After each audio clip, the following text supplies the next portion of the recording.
everybody. Good morning. Good morning. Good morning. It's spiritual healthcare this morning, day 66. Hey everyone, it's nice to see you. This is day 66. Here we go. We are been doing the universal laws and some of the laws that work underneath paranormal phenomenon in our world and all of those things. So we're going to get going today with a brand new one that I think deserves a lot of attention and does not get enough attention, which is the law of receiving. So welcome everybody. It's nice to see all of you guys. As always, good morning, good morning, good morning. It is day 66. Day 66, and it is really windy here. I don't know what's going on there, but it's really windy here. Good morning, Dan. Good morning, Jason, Patricia. Hello. Good morning, everybody. It's good to see you guys. Good morning, Sally. Hey, nice to see you. It's always so good to see everyone in the morning. Today is going to be really, really good because, as I say, I think it's a subject and an area of understanding how this stuff works that we just completely miss. So this is going to be great. I love it. So good morning, Will and Jay and Kaz. Nice to see you guys too. I'm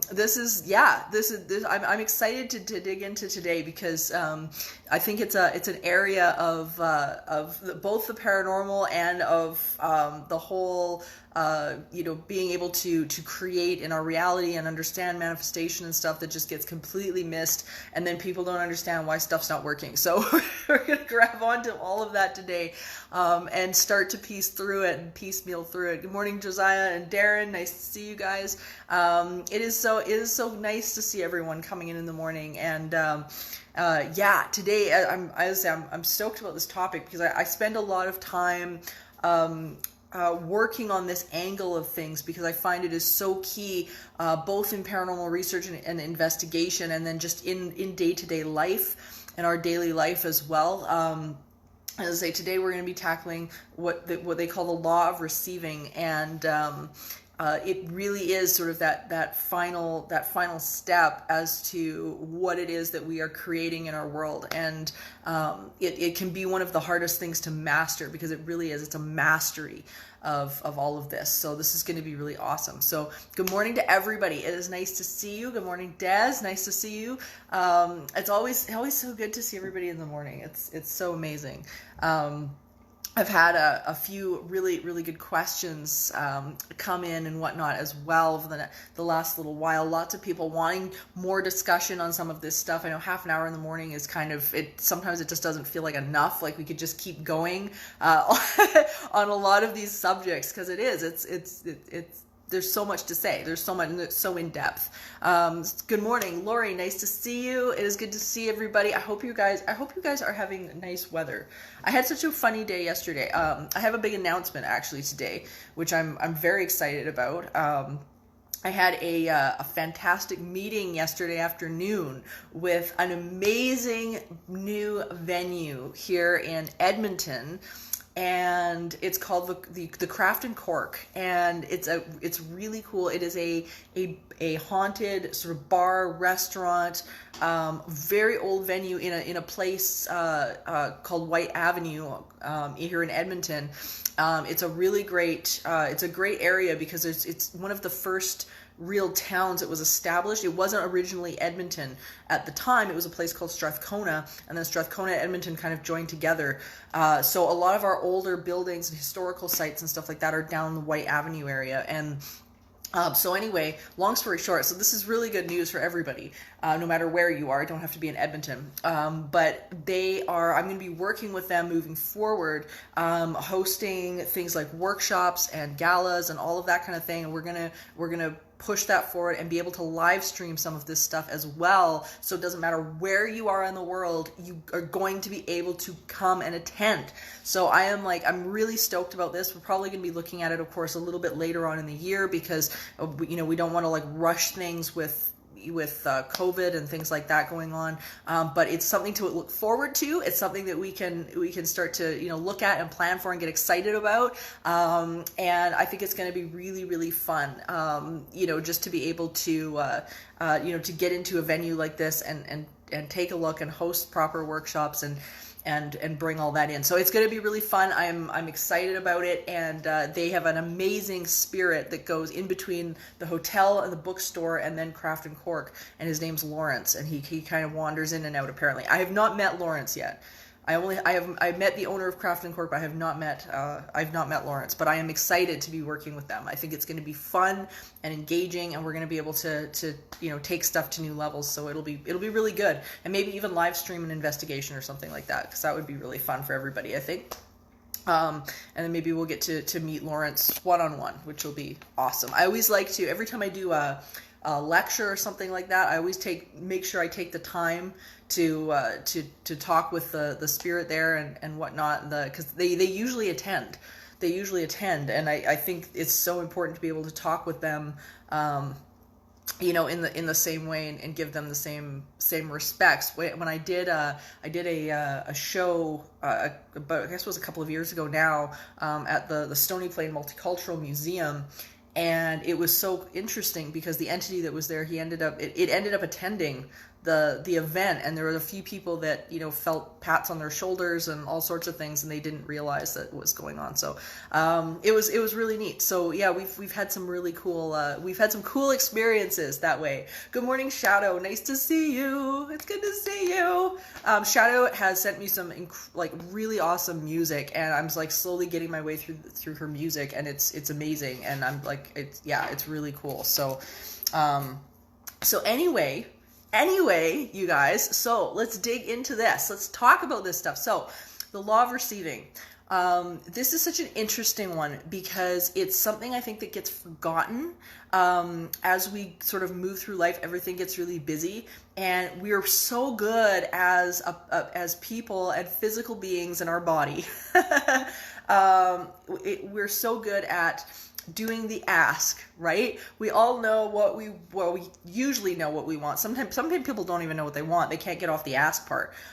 So they don't even know what they want. But the ability to then let go and receive the ask, receive what's in our wants, our want space, the thoughts that we're putting out there. There's a period of time before it becomes physical form. We see this oftentimes with entities, for example. When we have an environment where there's been, say, a lot of negativity going on and stuff like that, there's kind of this delay before you end up starting to see, either negative entities or whatever start to manifest in the space. But we also see this in life too, right? When we ask, there's often a time period that goes by. There's a delay period where, we don't either see what it is we want, or maybe we're waiting on something that we've wanted a really long time, whatever. But there's this space, right, where there's this delay space where we're like, what the hell's going on? Nothing's happening. So this is where the law of receiving kind of comes in. I hear about this a lot. We talked a little bit yesterday about people who have wanted a paranormal experience for a really long time. I get a lot of messages about this where, they're like, man, I go on investigations. I want something to happen so bad. I want to experience this, and nothing is happening. Nothing is going on. And I can be in the most haunted place and nothing happens, and I don't get it, and I'm mad. But I hear about this a lot, and people have this problem in their throughout their life. They will be wanting something so bad, and they wait, and then all of a sudden, they go, fine, forget it, it's not going to happen for me, and they let it go, and then all of a sudden, bam, it shows up in their experience, right? And we've all had it happen where, we think something's hopeless, we think something is useless, and we move throughout our day, we kind of give it up, and we think, oh, I guess it's hopeless, it's not going to happen for me. And then all of a sudden, what seems like out of the blue, it shows up. And the paranormal often works like this as well, where it's always happening when you're not really expecting it, or you have your attention somewhere else. It's diverted elsewhere. So the law of receiving is the idea that not only must we give in order to receive, but it's the ability to have some faith, have a bit of trust. We've talked a lot about trust over the last little while in spiritual healthcare, and how our ability to receive is limited by how much we allow into our experience. And this is really the kicker. This is the hard part with this subject matter, let me tell you. is that allowing, there really is only allowing and disallowing, right? There really is. It's not really so much, okay, you can't have this or you can't have that. It's really what we are allowing into our experience. And when I say allowing, what I mean is really it's the ultimate of letting go, being at peace with where you are. And that being at peace with where you are permits new things to come into our experience and to come into our world. And this is always something really interesting, because what I've found is that if you want love, you learn to give love. If you want attention and appreciation, learn to give attention and appreciation. And the more you give, the more you end up receiving into your space and your experience. It's very interesting, but the correlation is undeniable. Sarah's saying, "Good morning. I look great this morning." Thank you so much, Sarah. I appreciate that. Thank you. I mean, like, I've actually got some of my fire clothes on, which I usually use for fire shows and stuff like that, but it was in the closet, so thank you. Yeah, so the law of receiving is very, it's a little on the precarious side, because people get so hung up in the ask and the missing of what they don't have. And as I say, this can be really difficult if we're looking at manifestation in the sense of communicating with a loved one who's passed away, and things like that, because the glaring notion that you don't have the thing in front of you can be so overwhelming. And when we're dealing with something like loss and grief, that can be really hard to overlook, to go, hey, wait a minute, I can't be missing somebody and have them in my experience at the same time. It doesn't work like that. We have to get on the frequency of having them in our space. And sometimes the best way to do that, the best way to get into that receiving place, is to get our attention on something else. Just get off the subject, because sometimes what will happen is we start focusing on what it is that we want, and we're noticing the lack so deeply. And people run into this with money all the time as well. They notice the lack so deeply that they actually hold themselves apart from what it is that they want. And that's something that it's so difficult to get our heads around, because we think if we want something enough, then that's going to get us in the receiving place of having it. And it just doesn't work like that. So often when I get people that message me and they tell me, I miss my loved ones so much, I want this experience with them, or I want to connect with them in some way, sometimes the best thing that they can do is just ask, be at much peace as they can, and let it go. Have the faith that this stuff is gonna manifest and show up. And that can be really, really difficult, especially when we're in grief. But we can't be beating ourselves up that we're not creating exactly what we want right away. There is this incredible timing with this stuff. This is another thing that I've learned. I'm going to give you a great example of this. So before I met my amazing partner, it was interesting. I had looked up to him for a very, very long time. I'd watched his career and I'd looked up to him for a very long time. And what was interesting was that at the time period, and this was about 20 years ago, but the time period I reached out to him, at the time, like, my energy was a disaster. And what I didn't know was that so was his. And nothing seemed to line up. Nothing seemed to connect. Nothing seemed to come together. It was like, I couldn't find him. He never got my messages. It didn't connect up. But what was so fascinating was that years, decades go by, years later, and all of a sudden, bam, when that meeting and that alignment happened, it was like a reunion. It was like a reunion for us. We didn't even, it was the craziest thing. But the timing fell into place so perfectly, and both of us were ready. We were ready for it. We were both in alignment with that receiving, and because we were in alignment with the receiving, mind, body, soul, source, right? We were living in that integrity, and bam, that ended up coming together and happening. But that's kind of how this works, where there is a timing to it. And to be in that receiving place is so impeccably important. Is so important. And sometimes there is a damn good reason why there is a time period in between. Let me tell you. So, oftentimes we'll wish that, okay, if we want, we're going to put something out there, we want to bring this into our experience, and we kind of wish we could manifest this stuff right away. But let me tell you, like, there has been so many times in my experience over the years that, I thought I had wanted something. I thought that I was, I was on track to getting something. And then, I'd get a quarter of the way into it and something would blow up. And I couldn't figure out why this wasn't coming together. It wasn't working. It wasn't, things just weren't lining up. And then all of a sudden something would happen and I would realize the blessing of that time period between the asking and the what I wanted and coming into alignment with it. Because what I've noticed about coming into alignment with something, where you get into the feeling place of what it is that you want to experience, what I've noticed about that is that the closer you get, the clearer you get too. And that clarity is so key in being able to understand how to decide whether it is you want to fine tune what you're creating, or whether you want to turn around and say, you know what, no, this isn't for me. I didn't think it was this. This is something I don't want. And that time period is like a buffer zone. So the law of receiving is really about surrender. That's really what this is. It's about surrender. And what I find so interesting about people's perception of surrender is that people think it's about humbling yourself and getting down on your hands and knees and doing this. And that's not surrender at all. Surrender is this.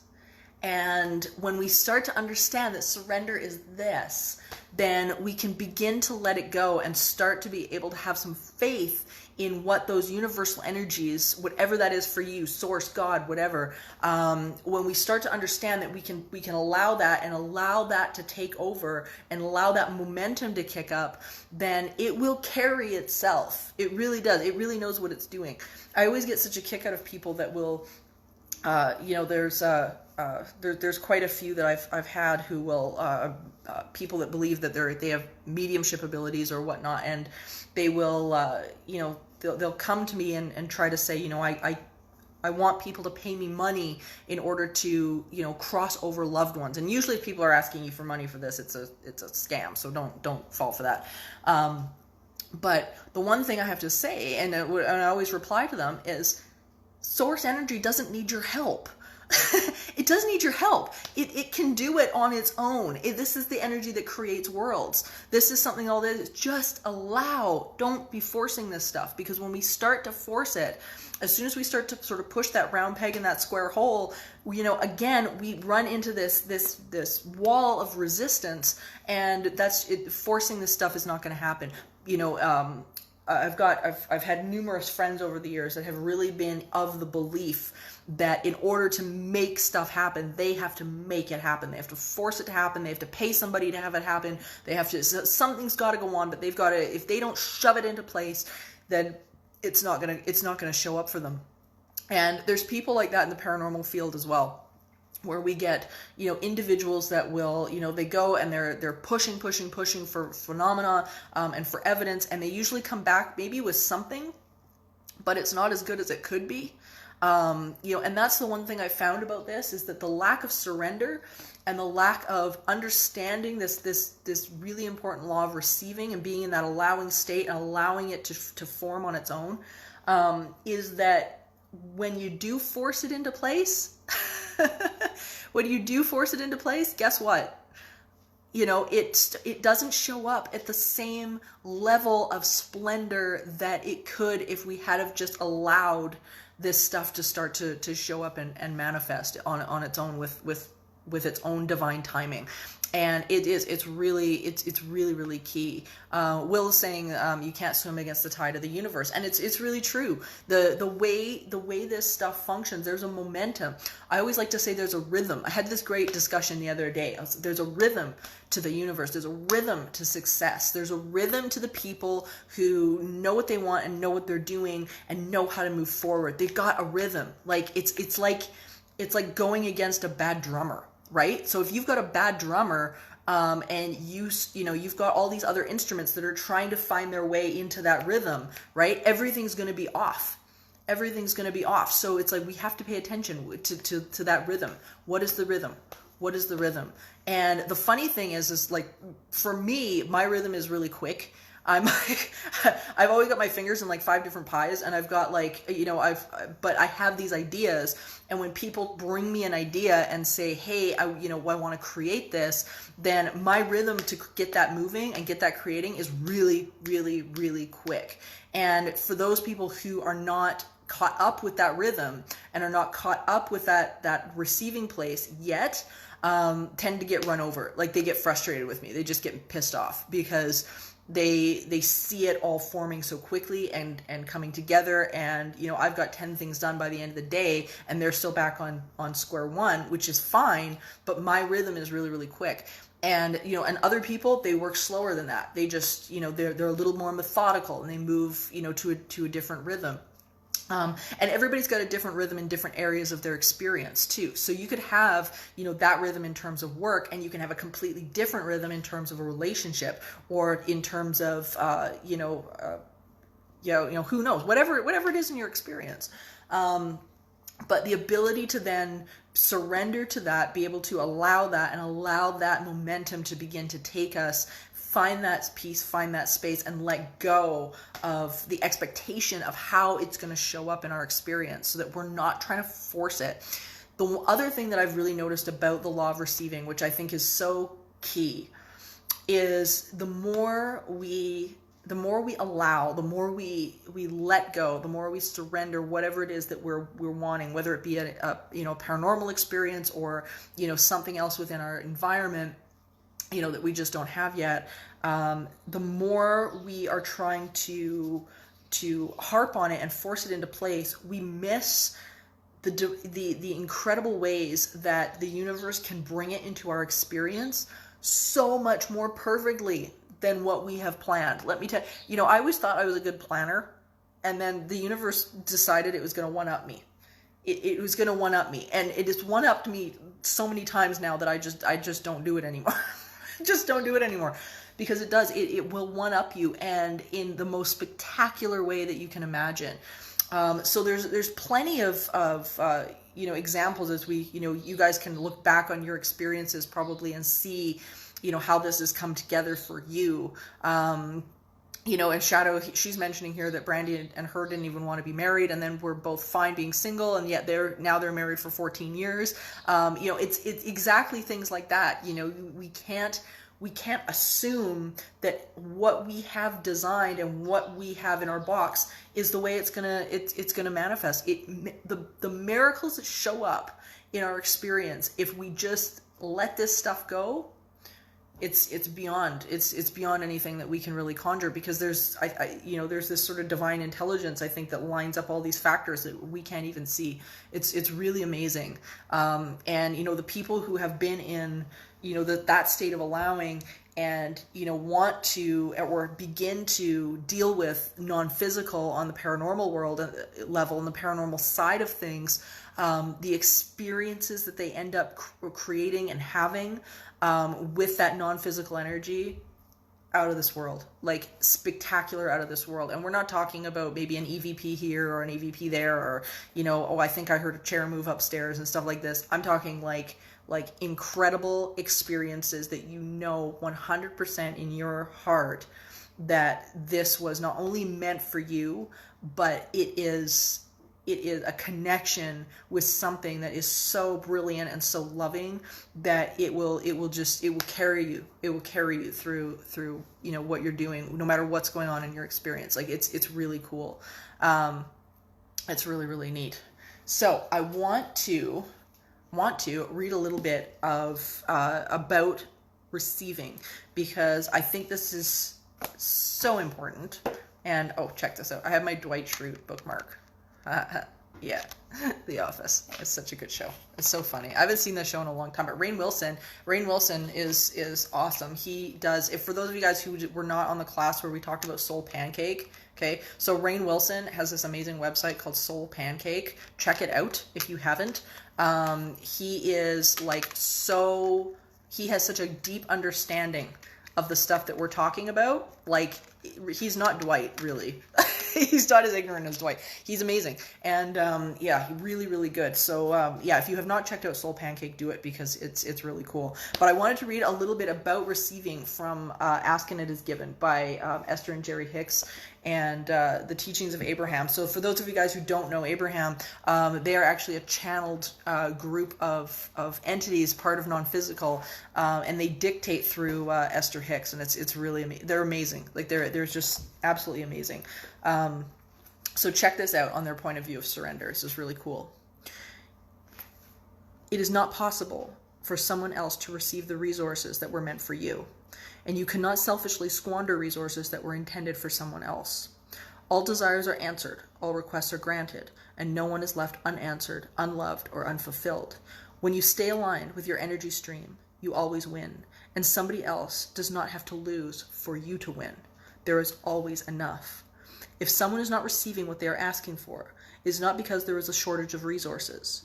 It can only be that the person holding the desire is out of alignment with their own request. There is no shortage. There is no lack. There is no competition for resources. There is only the allowing or disallowing of that which you are asking for. I love that. And it's absolutely 100% spot on.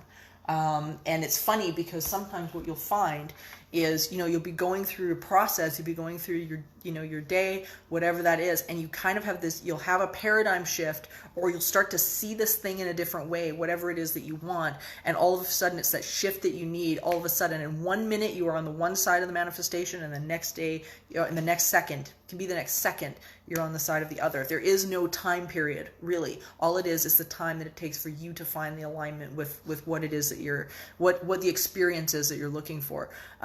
And being able to let go, allow, and receive rather than to chase, because that we have this habit as people where we want to chase stuff all the time. We're chasing stuff down, and we're harping on things, and we want to be the first to do something. Just breathe. Just take a breath from it. Just take a breath from it. And if you find yourself thinking about that thing, and it's causing you anxiety or it's causing you upset, especially when we think of things like grief and whatnot, when we think of things like grief and wanting to have an experience with somebody who's passed away, the best thing you can do, let it go, surrender. Don't try to force it, because the more you force it, the more you're going against that stream of well-being, and the more you're sort of putting sticks in the mud and in blocking off that stream, you're not going to get it. It's not going to show up. So this is also, I have to add to this. This is also one of the reasons why people who are doing paranormal experiments and things like that, oftentimes they'll either they struggle with a lot of this stuff, and they often struggle with recreating this stuff in labs. Have you noticed that in a lot of people will say, well, why can't it be recreated? Well, when you're trying to recreate something and you're wanting something so badly, sometimes you're pushing against, right? So it's interesting. It's interesting where it all plays out. So that being said, for today, and every day going forward, as long as you want to keep it going, the process today is take a look at your state of receiving. Take a look at it. Start to write down, grab your journals, start to write down, maybe the things that you've been looking at that you haven't gotten yet, the things that you have wanted to manifest, whether it be an experience or whatever it is in your life. Take a look at your place of receiving. Take a look at your place of receiving. Are you actually in a state of receiving about it, or are you noticing the lack? What are you doing that's starting to sabotage that time period? Because once we start to identify that, the first big thing is to identify this stuff. That's half the battle. And then once we do, we can start to clean it up. And using the tools that we've worked on in spiritual healthcare, we can start to clean it up. So take a look at that today. But that being said, we can't go anywhere without our health affirmations. As we move on, talking about the natural state of receiving. The natural state of receiving. Affirmations are so fantastic for this, because they get us right into that place of alignment and peace and zen. The best analogy that I've ever heard about what the state of receiving and allowing feels like is, it's like Christmas morning. It's like expecting Christmas morning. It's that feeling, and that's probably one of the best pieces of advice I've ever gotten regarding receiving. So, everybody take a breath.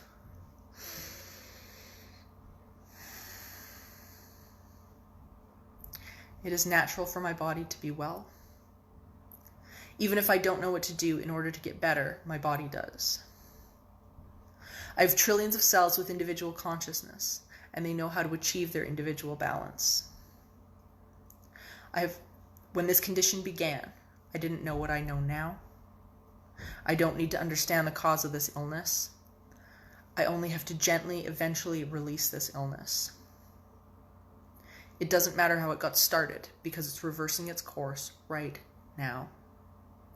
And there's no hurry about any of this. My body knows what to do. Well-being is natural to me. My inner being is intricately aware of my physical body. My cells are asking for what they need in order to thrive, and Source is answering those requests. I'm in very good hands. My only work is to relax and breathe. And I can do that easily. And everybody take a breath. Thank you, guys. Thank you, guys. Another morning, another spiritual healthcare morning. We're going to tackle more of this tomorrow. But in the meantime, practice your receiving. Practice your receiving. Find that state of allowing. Christmas morning. Christmas morning. And sometimes it doesn't even have to feel like Christmas morning. Sometimes it just has to feel like surrender and letting go. Let go, let God, they always say.